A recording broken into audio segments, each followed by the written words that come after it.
গত কয়েকদিন যাবৎ ফেসবুক স্ক্রল করলেই দেখা যাচ্ছে যে ঢাকা শহরে ছোট ছোট মেলা বসছে। যেমন বিভিন্ন ধরনের তৈজসপত্র আছে, খেলাধুলার জিনিস আছে, সিরামিক্সের আইটেম আছে, কাপড় চোপড় সব বিভিন্ন রকমের জিনিস। বিশেষ করে এই মেলাগুলো বসছে মতিঝিলে, নিউ মার্কেট, মোহাম্মদপুর, মগবাজার, বনশ্রী, মিরপুর সহ ঢাকা শহরের বিভিন্ন জায়গাতে। তো চিন্তা করলাম যাই দেখে আসি তাহলে আসলে এই মেলাগুলোতে কি পাওয়া যায়। আসলে কি কিনবো না কিনবো সেটা বিষয় না, বিষয়টা হচ্ছে একটু ঘুরে ফিরে দেখা।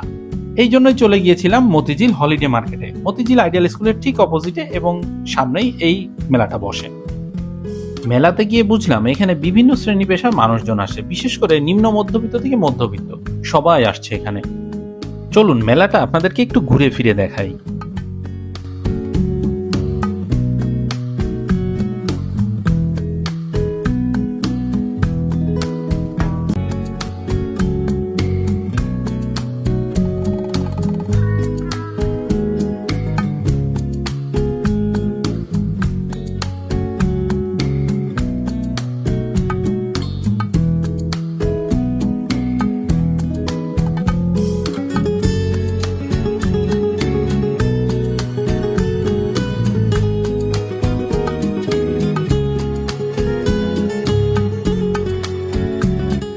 ঘুরতে আসছি আর ফুচকা কিংবা ভেলপুরি খাবো না তা তো হয় না, সাথে সাথে একটা ভেলপুরিও খেয়ে নিলাম।